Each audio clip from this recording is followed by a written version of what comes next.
லேவியராகமம் 6ஆம் அதிகாரம். பின்னும் கர்த்தர் மோசேயை நோக்கி, ஒருவன் கர்த்தருக்கு விரோதமாக அநியாயம் செய்து தன் வசத்தில் ஒப்புவிக்கப்பட்ட பொருளிலாவது கொடுக்கல் வாங்கலிலாவது தன் அயலானுக்கு மாறாட்டம் பண்ணி, அல்லது ஒரு வஸ்துவை பலாத்காரமாய் பறித்து கொண்டு, அல்லது தன் அயலானுக்கு இடுக்கண் செய்து, அல்லது காணாமற் போனதை கண்டடைந்தும் அதை மறுதலித்து, அதை குறித்து பொய்யானையிட்டு, மனிதர் செய்யும் இவை முதலான யாதொரு காரியத்தில் பாவம் செய்தானேயாகில், அவன் செய்த பாவத்தினாலே குற்றவாளியானபடியால் தான் பலாத்காரமாய் பறித்து கொண்டதையும் இடுக்கண் செய்து பெற்று கொண்டதையும் தன் வசத்திலே ஒப்புவிக்கப்பட்டதையும் காணாமற் போயிருந்து தான் கண்டெடுத்ததையும் பொய்யானையிட்டு சம்பாதித்த பொருளையும் திரும்ப கொடுக்க கடவன். அந்த முதலை கொடுக்கிறதும் அல்லாமல் அதனோடு 1/5 அதிகமாகவும் கூட்டி அதை தான் குற்ற நிவாரண பலியை இடும் நாளில் அதற்குரியவனுக்கு கொடுத்துவிட்டு, தன் குற்ற நிவாரண பலியாக உன் மதிப்புக்கு சரியான பழுதற்ற ஆட்டுக்கடாவை கர்த்தருக்கு செலுத்தும்படி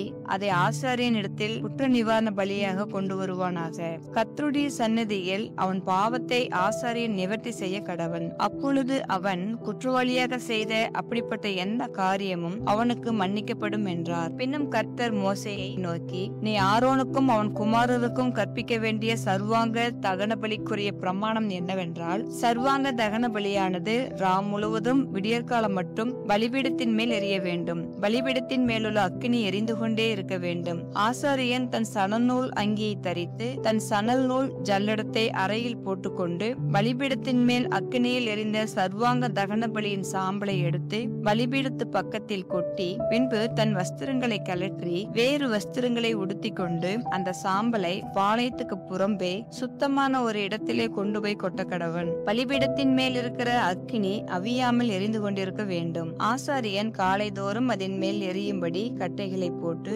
அதன் மேல் சர்வாங்க தகன பலியை வரிசையாக வைத்து அதன் மேல் சமாதான பலிகளின் கொழுப்பை போட்டு தகனிக்க கடவன். பலிபீடத்தின் மேல் அக்கினி எப்பொழுதும் எரிந்து கொண்டிருக்க வேண்டும். அது ஒருபொழுதும் அவிந்து போகலாகாது. போஜன பலியின் பிரமாணம் என்னவென்றால், ஆரோனின் குமாரர் அதை கர்த்தருடைய சந்நிதியில் பலிபீடத்துக்கு முன்னே படைக்க வேண்டும். அவன் போஜன பலியின் மெல்லிய மாவிலும் அதன் எண்ணெயிலும் தன் கைப்பிடி நிறைய எடுத்து போஜன பலியின் மேலுள்ள தூபவர்க்கம் யாவற்றோடும் கூட அதை ஞாபகக்குறியாக பலிபீடத்தின் மேல் கர்த்தருக்கு சுகந்த வாசனையாக தகனிக்க கடவன். அதில் மீதியானதை ஆரோனும் அவன் குமாரரும் புசிப்பார்களாக. அது புளிப்பில்லா அப்பத்துடன் பரிசுத்த ஸ்தலத்தில் புசிக்கப்பட கடவது. ஆசரிப்பு கூடாரத்தின் பிரகாரத்தில் அதை புசிக்க வேண்டும். அதை புளித்த மாவுள்ளதாக பாகம் பண்ண வேண்டாம். அது எனக்கு இடப்படும் தகனங்களில் நான் அவர்களுக்கு கொடுத்த அவர்களுடைய பங்கு. அது பாவ நிவாரண பலியை போலும் குற்ற நிவாரண பலியை போலும் மகா பரிசுத்தமானது. ஆரோனின் பிள்ளைகளில் ஆண் மக்கள் யாவரும் அதை புசிப்பார்களாக. கர்த்தருக்கு இடப்படும் தகன பலிகளில் அது உங்கள் தலைமுறை தோறும் நித்திய கட்டளையாய் இருக்க கடவது. அவைகளை தொடுகிறவன் எவனும் பரிசுத்தமாய் இருப்பான் என்று சொல் என்றார். பின்னும் கர்த்தர் மோசேயை நோக்கி, ஆரோன் அபிஷேகம் பண்ணப்படும் நாளில் அவனும் அவன் குமாரரும் கர்த்தருக்கு செலுத்த வேண்டிய படைப்பு என்னவென்றால், ஒரு எப்பா அளவான மெல்லிய மாவிலே 1/10 காலையில் பாதியும் மாலையில் பாதியும் நித்திய போஜன பலியாக செலுத்த கடவர்கள். அது சக்தியிலே எண்ணெய் விட்டு பாகம் பண்ணப்பட கடவது.